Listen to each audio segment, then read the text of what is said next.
La première réunion, ça sert à la Comment? première rendez-vous, ça sert à rien de parler du prix, là, c'était con. Mais jamais tu parles du prix tant que tu n'as pas d'offre. Juste Mhm. jamais. Ce que tu peux faire, c'est sonder. D'accord? C'est sonder. C'est ce que moi, je vous explique très Ouais, souvent. avec le C'est comme ça. mandat, Par ouais. exemple, au moment du mandat, voilà, au moment du mandat, non, non, tu sondes le vendeur avant même de signer un mandat. Je te donne un exemple. Ouais, D'accord? Au moment de la signature du mandat, au moment de la visite, je sonde. Je sonde. J'envoie des sondes comme dans l'espace pour regarder ce qui se passe. D'accord? Je ouais, balance je le me sonde. rappelle, tu Et nous la sonde que avais, je. tu nous avais dit. Ouais, d'accord, chez le vendeur au moment du mandat, je fais, voilà, vous en voulez 400 000, pas de problème, on va tout faire pour se battre, mais même, je vais même essayer 430 et 450 parce qu'on ne sait jamais. Mais imaginons que demain, j'ai une offre à 390 000 euros. Qu'est-ce que je vous appelle ou pas? Ouais, et puis à 380, tu Et là, continues à c'est une. baisser jusqu'où tu vois qu'il tilt. Exactement. Parce que là, c'est une sonde. D'accord? Je balance une sonde. Je ne dis pas que c'est le prix. Je ne dis pas que Ah c'est à ce ouais. prix-là que je vais vendre.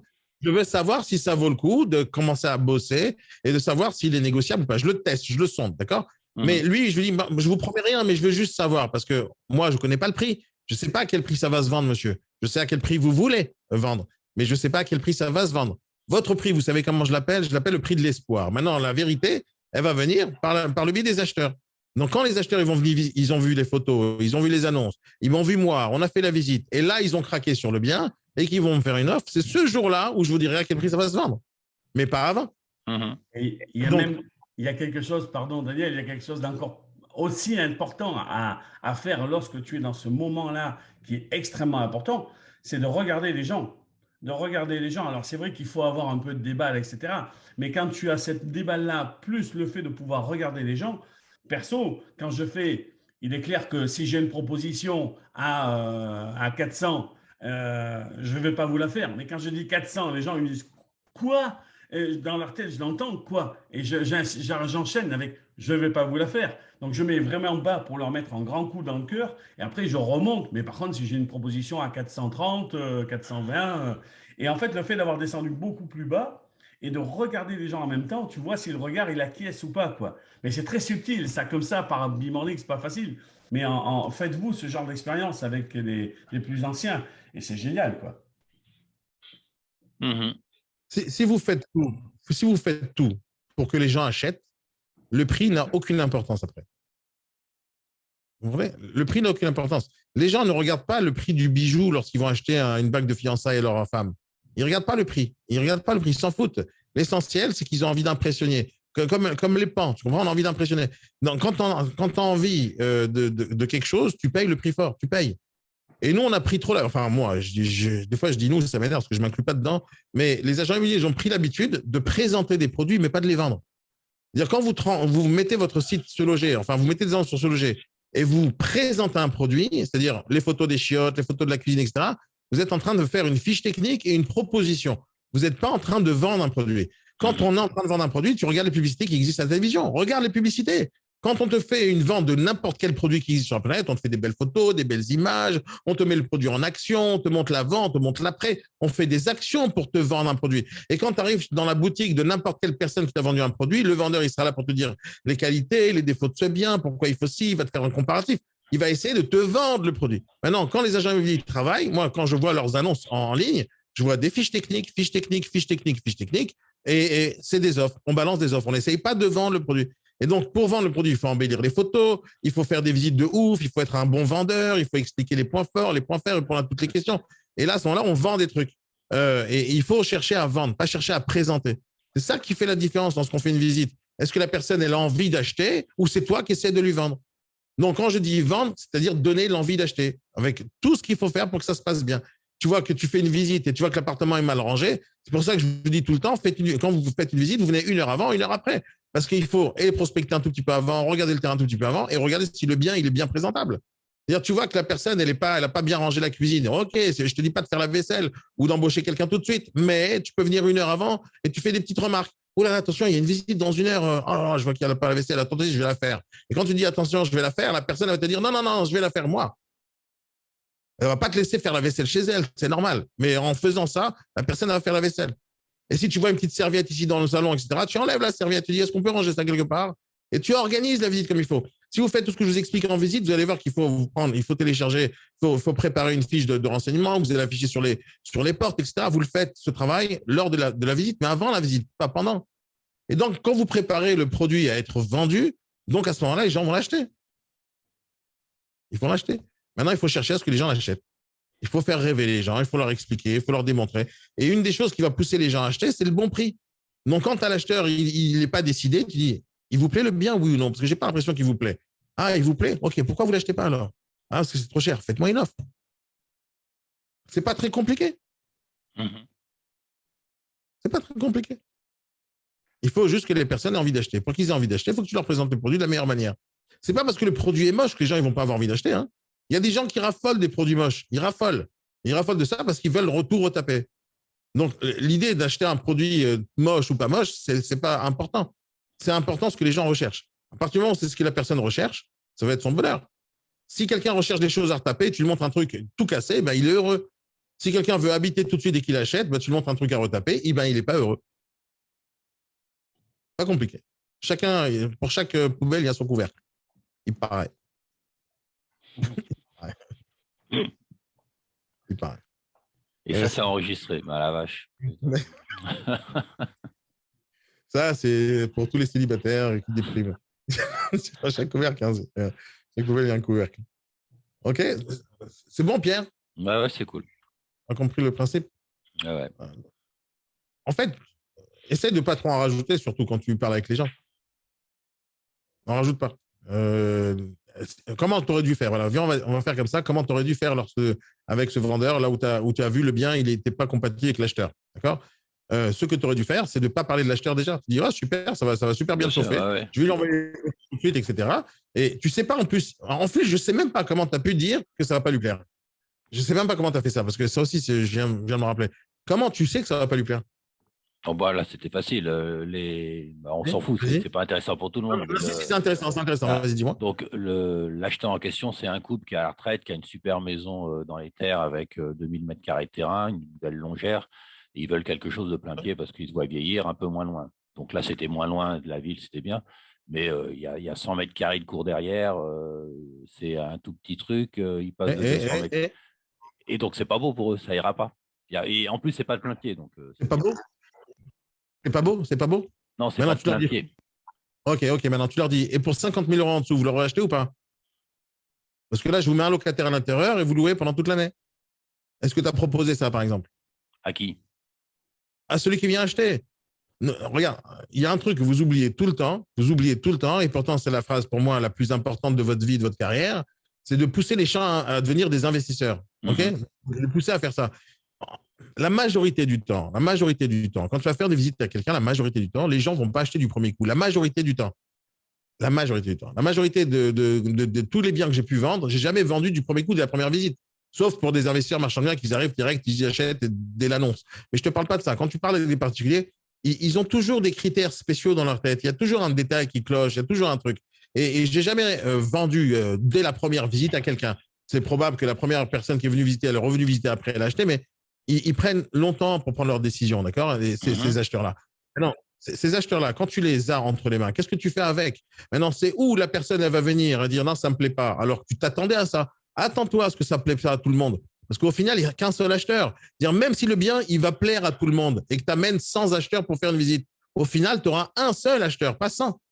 Sur les 100 personnes qui sont venues, tu vas vendre à une personne et tu vas garder 99 personnes. Donc, l'idée, c'est qu'est-ce que tu fais avec les 99 autres personnes qui n'ont pas acheté? Qu'est-ce que tu fais avec? Tu comprends? Et ton travail à toi. Quelqu'un qui vient pour acheter un bien, ça ne lui plaît pas. D'accord? Mais toi, tu veux vendre quand même. Il y a quand même un gars en face de toi qui vient avec du fric. Toi, tu veux vendre. Mais comme dans votre tête, la majorité des agents immobiliers, voilà ce qu'ils ont dans la tête, j'ai un mandat, il faut que je le vende. Mais moi, je ne t'ai pas dit vends les mandats que tu as en face de toi. Je dis vends. Quoi qu'il arrive, tu vends. L'idée, c'est que tu vendes quelque chose. Que ce soit celui qui vient venir acheter ou que ce soit à n'importe quelle autre personne derrière. Tous les acheteurs qui vont t'appeler, 2 secondes, Fred. Je te donne la parole. C'est bon, j'ai vu la main, tu peux la baisser. Donc, toutes les personnes qui vont acheter, des fois, ils vont venir visiter, des fois, ils vont acheter, des fois, ils ne vont pas acheter. Mais il y aura beaucoup plus de personnes qui ne vont pas acheter que de gens qui vont acheter. Il y aura beaucoup plus d'acheteurs qui vont visiter sans acheter. Qu'est-ce que tu fais avec ces gens-là? La personne qui te dit non, je n'ai pas envie d'acheter parce que c'est trop petit, tu dis, alors, oubliez maintenant d'acheter pour habiter, monsieur, réfléchissez 2 secondes. Est-ce que ça serait intéressant d'acheter pour investir? Donc, faites-moi une offre. Si vous pensez que c'est un bon emplacement, un bon produit, vous savez que la question qui reste, c'est à quel prix vous allez l'acheter. Maintenant, au lieu d'acheter pour habiter, achetez-le, mettez un petit investissement, je vous trouve un courtier qui va vous prêter, et vous achetez ce produit-là, et je vous mets un locataire à l'intérieur. Vous savez, en plus, on fait de la gestion. et on va gérer votre bien, vous en occupez plus du tout. Et maintenant, juste après, vous achetez un autre bien pour habiter.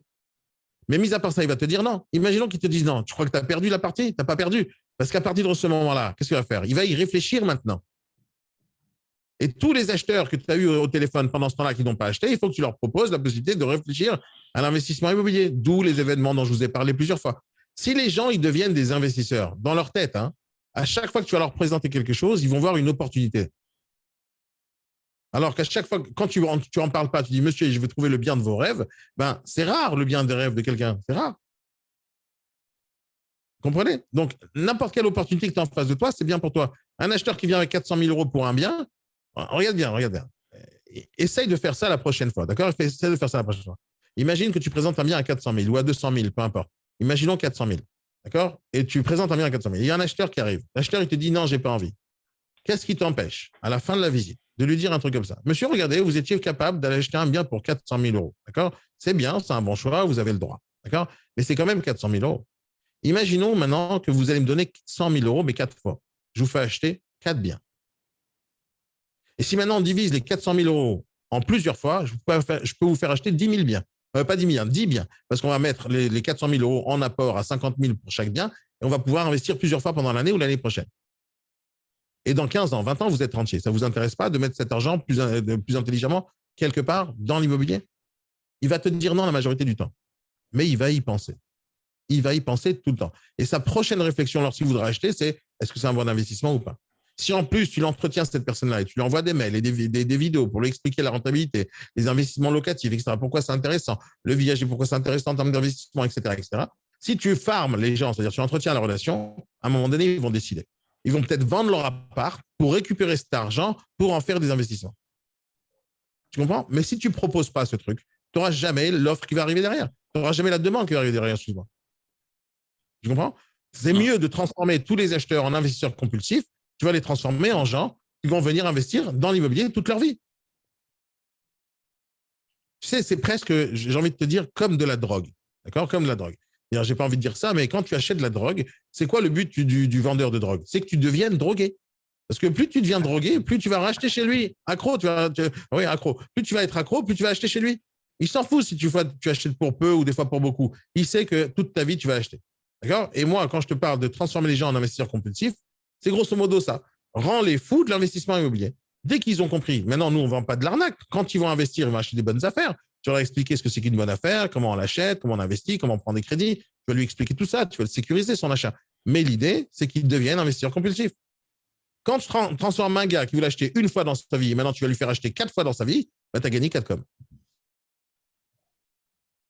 Et tous ces acheteurs-là qui vont investir, devine quoi, ils vont revendre un de ces jours. Et par qui ils vont vendre? Par toi, parce que c'est toi qui les as incités. Tu étais le déclencheur. Tu vas être aussi celui qui va les aider quand ils vont vendre. Parce qu'ils voudront vendre des fois pour racheter un truc plus grand. Transformer les gens en investisseurs, c'est la meilleure chose que vous puissiez faire. Vas-y, Fred. Oui, je disais que, je reprends ton cas, Pierre, je trouvais aussi intéressant que la question que tu as dit, tout à fait, du moins la réflexion que tu as faite tout à l'heure, sur le fait qu'ils possédaient déjà une grande maison. Est-ce qu'ils étaient obligés de vendre cette maison pour acheter la nouvelle ou est-ce que justement ils avaient le cash? Bah, je ne sais pas s'ils sont obligés, mais en tout cas, ils m'ont bien. J'ai aucun mandat avec eux, hein, ni pour chercher, ni pour vendre. Mais ils m'ont bien expliqué qu'ils voulaient prendre zéro risque, donc ils n'ont pas trouvé, ils ne mettront pas en vente. Après, je ne sais pas s'ils Donc, ont le ce cash. sera une vente. Moi, mais tu vois l'importance aussi que ça a, quelque part, puisque tu as été les voir dans leur maison initiale, j'imagine. Ah ouais. Donc, tu as aussi pris acte de ça et de savoir que si, est-ce qu'ils ont le cash ou est-ce qu'ils sont obligés de vendre pour acheter, etc. Ça met, c'est intéressant aussi en information que tu peux accumuler, quoi. Après, tu peux dire aussi à quelqu'un qui te dit, il y a toujours cette objection, là, tant que je n'ai pas trouvé, je ne vends pas. D'accord? Ouais. Donc déjà, quand il y a ça, tu peux partir du principe qu'à un moment donné, tu peux récupérer un mandat facile. Tu comprends? C'est ça l'objectif de parler avec les acheteurs. Maintenant, tu vois, un acheteur, il t'appelle pour acheter, d'un coup, il peut se transformer en vendeur. C'est exactement l'objectif de ta vie. Et maintenant, le gars, il te dit, je ne peux pas acheter, je ne peux pas vendre tant que je n'ai pas acheté. Tout le monde pense ça. Mais il y a des gens qui ne savent pas que tu es capable de mettre sur un compromis de vente, par exemple. Donc, quelqu'un qui achète, imaginons que j'achète, je vais voir un vendeur, je peux proposer au vendeur que je rentre dans les lieux dans 6 mois. Une vente longue, ça s'appelle. Je peux faire ça, tu comprends? C'est juste une question de date. Et donc, si jamais l'autre, il accepte, qu'est-ce qui se passe? J'ai 6 mois pour me retourner, pour acheter, pour revendre, pour trouver un client, tu comprends? J'ai 6 mois devant moi, ou 8 mois, ou 1 an. Tout existe. Il y a même des possibilités que le vendeur te dit oui, mais j'ai pas envie, moi je vais aller ailleurs. D'accord? Pas de problème, je vous paye un loyer pendant tout ce temps-là. Qu'est-ce qui t'empêche de proposer ça? Tout est possible dans le business en réalité. Mais s'il y a maintenant quelqu'un qui te dit tant que j'ai pas vendu, tant que j'ai pas trouvé, je vends pas, tu dis monsieur, pourquoi? C'est quoi qui vous dérange de pas vendre maintenant avant d'avoir trouvé? Peut-être qu'il va te dire mais parce que j'ai pas le temps de trouver, de déménager, etc. Ben, venons signer un compromis pour 6-8 mois. 6 mois, 8 mois. Tout est possible. Et là, les gens, tu leur enlèves la peur de ne pas trouver un bien. Et en plus, tu leur dis, écoutez-moi, à partir du moment où on fait ça, moi, je m'occupe matin, midi, soir de vous trouver un bien ou de vous trouver un client. Et vous savez ce qu'on. Regarde, il y a un autre truc que tu es capable de faire. Regarde, Pierre. Tu dis, vous avez peur de ne pas trouver pour pouvoir vendre et peut-être que vous avez peur de ne pas trouver un acheteur non plus. Regardez ce qu'on est capable de faire. Et c'est à ce moment-là que tu présentes le mandat, etc. Tu dis, et ta méthode de travail, écoutez, je ne vais pas mettre de photos, je ne vais pas mettre de texte, et je vais mettre des annonces. Et je vais faire des visites à des gens. D'accord? Les gens, s'ils vous font des offres, super, vous savez au moins combien ça vaut, et vous savez que vous êtes capable de vendre à tel et tel prix aujourd'hui. Donc, venez, on travaille ensemble dès maintenant pour vérifier si c'est vendable votre prix au prix que vous voulez. Comme ça va vous rassurer lorsque vous allez acheter un bien, de savoir avec quel budget vous allez travailler. Donc, propose-leur un test sur le marché réel.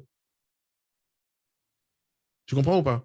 Ouais, je comprends, mais j'ai testé, sans avoir tout fait, là, j'ai discuté de tout ça avec eux. Le problème majeur, c'est que c'est un couple un peu âgé. La nana, elle a envie de partir et le mec, il n'a pas vraiment envie. Donc, tout ça, j'ai testé, tout ce que vous dites. Enfin, pas complètement tout, mais j'ai testé plein de trucs. Maintenant, tu ne pourras pas empêcher le mec de dire mon jardin, même si je suis vieux, je veux le garder. Et puis la nana, elle a envie de partir et pas lui. Donc, à un moment, il faut que ça mûrisse dans la tête. Ça, tu peux avoir tous les arguments que tu veux. Tu ne pourras pas aller contre ça. Non, non, il y a un argument qui marche tout le temps, c'est l'argent. Je te le dis. Hein. Je te le dis. Hein. Moi, j'ai mis plein de fois, plein de fois dans ma vie, dans l'immobilier, j'ai rencontré des vendeurs, enfin des vendeurs qui vendaient des biens, et dedans, il y a des femmes ou des personnes âgées, très âgées. D'accord? Ils ne sont pas propriétaires, ils sont locataires. Ils sont locataires. Ils étaient en loi 48. Je ne sais pas si tu connais la loi 48. Donc, c'était des contrats, des vieux contrats qui datent d'il y a une centaine d'années, où les gens, par exemple, un appartement qui se louerait à 1 000 euros, ils payent 5 euros par mois. C'est ce genre de truc, tu vois. C'était à l'époque où il y avait, je me rappelle plus je ne me rappelle plus exactement la raison, mais c'était pour faciliter la vie à ceux qui étaient défavorisés, etc. Et ces gens-là qui ont des baux loi 48, d'accord, ils vont avoir le bail loi 48 jusqu'à leur décès, d'accord. Et si jamais il y a un de leurs enfants qui veut récupérer le bien, ils pourront faire jusqu'à le décès de la personne. Donc, en gros, tu es dans un bail loi 48, tu n'as aucune raison de bouger. Tu es royal, tu n'as aucune raison de bouger. Et donc, je me suis retrouvé des centaines de fois avec des marchands de biens qui ont acheté des biens à loi 48 parce que tu les achètes pas cher, ces trucs-là, parce que comme la location, elle est très basse, donc la rentabilité, elle n'existe pas. Donc, celui qui achète, il prend un risque. D'accord? Donc, j'ai vendu énormément de biens en loi 48 à des marchands de biens en leur promettant que je vais faire sortir la locataire. En leur promettant. Maintenant, pourquoi je vais leur promettre? Parce qu'avant de leur dire ça, je suis parti voir la locataire. Et une des choses que j'ai proposées à la locataire, c'est combien vous voulez pour partir? Tout simplement. Et à un moment donné, elle me donne un montant. 10 000, ce n'est pas suffisant. 20 000, ce n'est pas suffisant. 50 000, c'est suffisant. Et donc, moi, ce que je vais faire avec le marchand de biens, je dis voilà, 50 000 euros de plus, la partie à vous, il est vide. L'histoire s'arrête là. Tu comprends? Et donc, tout le monde part. Peu importe qui. Il y a toujours des solutions. Mais en fait, ce que je veux te dire, c'est qu'à la fin, c'est l'argent. Money. C'est l'argent. L'argent qui parle. Tu as les sentiments. Jamais je vendrai ce canapé, jamais. Pour 1 000 euros. Ah bah, je réfléchis. L'argent. C'est money talks. Okay? Money talks. C'est l'argent qui parle, je t'assure. J'ai pas envie de dire que l'argent, c'est la solution à tout, mais quasiment tout. Vraiment quasiment tout. Putain, ça, c'est. Tu fais une baisse de prix. Quelqu'un qui ne veut pas acheter à 500 000, OK, à quel prix vous l'aurez acheté? 450, faites-moi une offre. C'est tout. C'est que l'argent, que l'argent, que l'argent. Les gens, quand ils viennent acheter un bien, ils sont partis voir la banque. Hein. Ils travaillent tous les jours, toute l'année, tous les mois pour aller chercher à payer leur crédit. Il n'y a que l'argent dans le système. Il n'y a que l'argent. Donc, tu fais économiser 50 000 euros à quelqu'un, il prend une décision plus rapidement, je t'assure. Mais il faut réfléchir à comment tu vas les aider à gagner un peu plus, etc. etc. C'est clair? Pitch, les amis. Ça va, Conchita? Tout va bien? Longtemps que je ne t'ai pas vu. Elle cartonne, elle n'a plus le temps pour parler avec les personnes. Non, elle est trop belle. C'est ça. Elle est trop occupée, Conchita. Comment ça avance? N'importe quoi. Ça va, ça va. Ça veut dire quoi, ça va? Ça va, ça avance, c'est du business? Ça va, ça avance. Comment ça s'est passé tes 2 derniers mandats, là? Bien. J'ai en ligne. J'attends les acquéreurs. Ça veut dire quoi, t'attends? J'attends les acquéreurs. Ça veut dire quoi, t'attends? Mais je sais pas, j'attends, j'ai pas d'appel. J'ai pas Ah, tu n'as pas d'appel. d'appel, donc tu attends. Et donc, si tu n'as J'attends. pas d'appel, qu'est-ce qu'il faut faire? Je sais pas, dis-moi. Donne-moi la solution. Tu veux que je te donne une solution aussi simple que ça? Vas-y. Honda, Hein? Solution aussi simple que j'ai pas d'appel, qu'est-ce que je fais, Daniel? T'es sérieux? J'étais comme ça avec Seb. Seb, j'ai pas d'appel. Regarde, il est 9h37, j'ai pas le temps de voir ton annonce, mais demain, on va faire le point. Tu changes pas ton annonce, s'il te plaît, aujourd'hui, Conchita. Tu la changes pas, tu la touches pas. Demain matin, on en parle. Tu vas envoyer le lien tout de suite. Mais je vais te donner une règle basique pour toi et pour n'importe quel entrepreneur sur la planète, OK? Si jamais les actions que tu mènes ne t'amènent pas le résultat que tu cherches à obtenir, il y a une seule règle. Tu changes le marketing. Exactement. Tu changes le marketing, tu changes le résultat. D'accord? Tu changes le marketing, tu changes le résultat. Si tu n'as pas d'appel depuis une semaine, 2 jours, 3, 4 jours, tu dois t'inquiéter dès la première heure. Hein. Une affaire qui est une bonne affaire, les gens, ils appellent dès la première heure. Après 2 heures, tu dois recevoir des appels. Les alarmes. Tout de suite, tu dois recevoir des appels. Si tu n'as pas d'appel après 2 heures, il y a un problème sur ton annonce. Maintenant, je ne te dis pas de changer après 2 heures. Je vous ai expliqué déjà comment on travaille. D'accord? 1 à 2 fois par semaine, tu changes l'annonce, le texte, les photos et le prix. Mais tu dois faire ces actions. Ça, c'est certain. Maintenant, je n'ai pas vu ton annonce au départ. Ça se trouve, aujourd'hui, quand tu as mis l'annonce, elle est tellement naze que personne ne va t'appeler non plus. D'accord? Donc, je veux voir juste ton annonce avant d'en parler. Donc, on va en parler demain. Tu m'envoies, s'il te plaît, le lien, Conchita, tu fais ça sérieux. Sinon, je vais demander à Sébastien, il va me l'envoyer. Et on parlera de ton annonce. D'accord? Mais l'idée, c'est que pour avoir des appels, Conchita, qu'est-ce qui se passe? Tu dois mettre une annonce en ligne. Tu l'as mis en ligne, mais il n'y a pas d'appel. Qu'est-ce qui se passe? Mais une photo S'il y a de pas toi d'appel. avec… Non, ça ne passera pas non plus, Fred. Comment ça? Non, mais s'il n'y a pas d'appel, il y a plusieurs raisons à ça. D'accord? Plusieurs raisons à ça. Première raison, c'est que ton annonce, elle n'est pas en ligne. D'accord? C'est une possibilité. Est-ce que vous avez ce réflexe d'aller vérifier si l'annonce est en ligne ou pas à chaque fois? C'est important parce que quand vous passez par un logiciel, des fois, il y a des bugs. OK? Des fois, tu n'as pas coché une case, des fois, tu n'as pas fait ci, tu n'as pas fait ça. Et l'annonce n'est pas en ligne. Donc, ça arrivé des milliers de fois où les négociateurs attendent 3 jours, 4 jours, pas d'appel, ils se plaignent. Et l'annonce, elle n'est pas en ligne. D'accord? La raison pour laquelle vous ne vérifiez pas si les annonces sont en ligne ou pas, c'est parce que vous ne payez pas les annonces. Comme ce n'est pas toi qui paye, donc tu t'en fous si l'annonce elle est passée ou pas. Je te dis une chose, c'est qu'à partir du moment où tu as fait une annonce, la première chose que tu fais, réflexe numéro 1, c'est de vérifier à quoi elle ressemble en ligne. Première chose, tu revérifies s'il n'y a pas de faute d'orthographe, tu vérifies si les photos sont dans la bonne, si elles sont à l'endroit ou à l'envers. Tu vérifies si ça claque en termes d'annonce. Ça, c'est la première chose. Deuxième chose, tu relèves les résultats. Comme je vous l'ai dit déjà, votre KPI numéro 1 pour pouvoir vérifier si votre annonce elle fonctionne, c'est le nombre de contacts que vous générez. Donc, appel, SMS, mail, peu importe, nombre de contacts. Quand tu n'as pas de contact les 2 premiers jours, déjà dès les 2 premières heures, tu n'as pas de contact, pars du principe que tu n'es pas du tout dans le marché. Tu n'es pas dans le marché, il ne faut pas réfléchir longtemps. Les 2 premiers jours sont les jours les plus importants dans ton annonce. Si tu n'as pas de résultat dans les 2 premiers jours, c'est qu'il y a quelque chose de très grave qui s'y passe. D'accord? Donc, déjà, il y a l'annonce elle-même. Moi, je n'ai pas vu l'annonce. Donc, si jamais l'annonce elle est pourrie, donc il n'y aura pas d'appel. Maintenant, si l'annonce elle est bonne et il n'y a toujours pas d'appel, il reste une seule possibilité. Regarde bien et il faut que tu te rappelles d'un truc super important. Quand les gens ils achètent un bien sur Ce Loger ou sur Le Bon Coin, ils recherchent d'après uniquement 4 critères. 3 critères de base et un, c'est le type de bien. Donc, type de bien, prix, localisation, surface. OK? 4 critères. Type de bien, appartement, maison, villa, etc.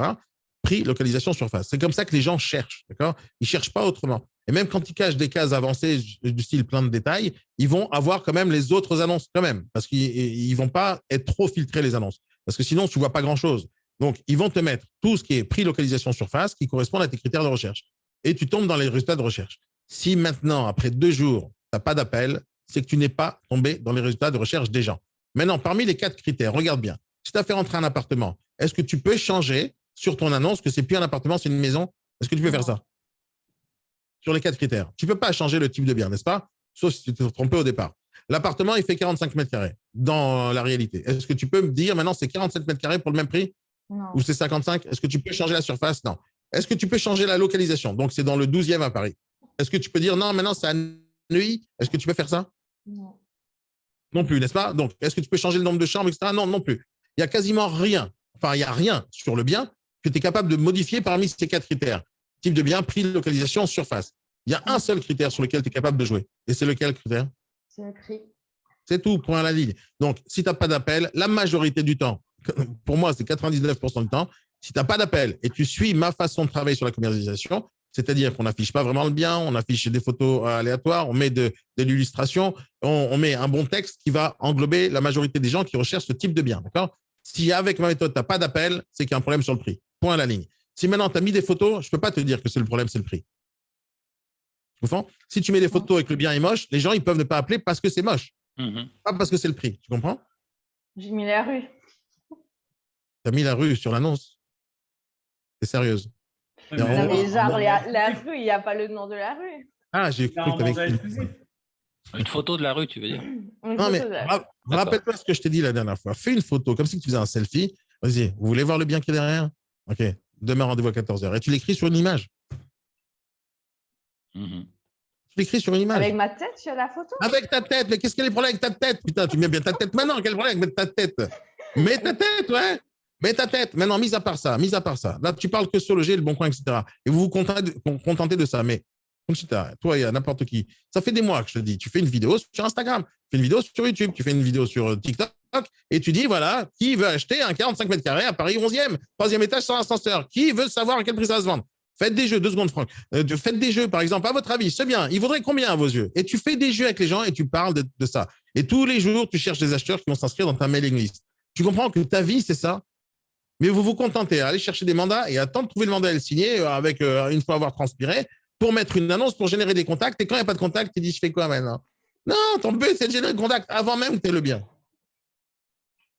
Combien d'actions tu as fait pour chercher des acheteurs en dehors de ce loger? Aucune. Combien tu as fait parmi les actions que je t'ai dit, mais des annonces sur le bon coin en tant que particulier? Est-ce que tu les as fait? Tu n'as pas fait non plus. Tu vois, il y a plein de trucs que tu n'as pas fait pour générer du contact. Plein de trucs. Et si elle n'avait pas mis de photos, si elle n'avait pas mis, si tu avais mis maison à vendre, contactez-moi, etc., tu n'aurais pas eu plus de contacts? Bah, Mais non. en fait, non, 2 secondes, je ne dis pas non, parce que quand on n'a pas essayé. T'en aurais pas eu moins, puisque t'en as pas. Alors, tu m'envoies l'annonce, Conchita, et on va couper avec ça. Tu m'envoies l'annonce et demain, on en parle, d'accord?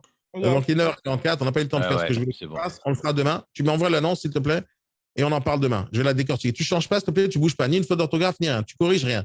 Tu la laisses telle qu'elle, OK? Sinon, je ne serai pas objectif. OK, demain, OK?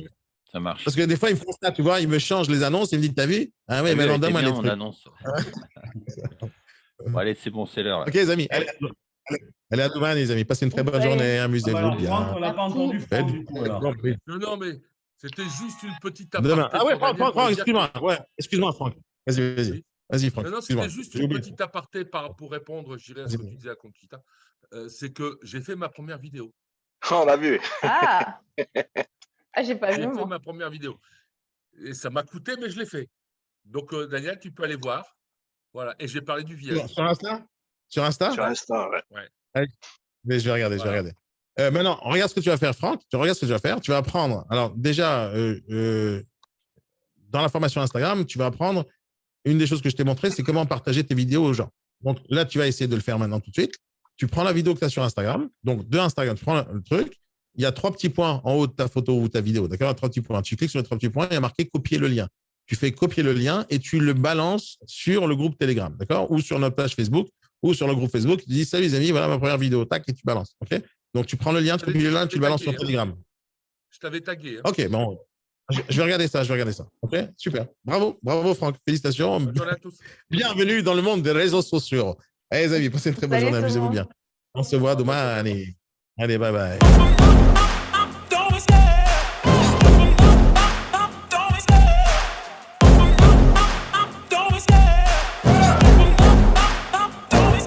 I love the chase and the hunt, and I set the pace when I'm running. I always take what I want and I always give it 100. Don't need a bank, no I'm funded. Play the game like it's nothing. I'm always thankful for something. Don't take for granted, stay humble. Now wake up, it's time to look at the enemy. Look in the mirror if he is no friend to me. It's not working out, maybe it's the chemistry. It's time to break up so I can make a better me. Better believe in your mind, cause it's everything.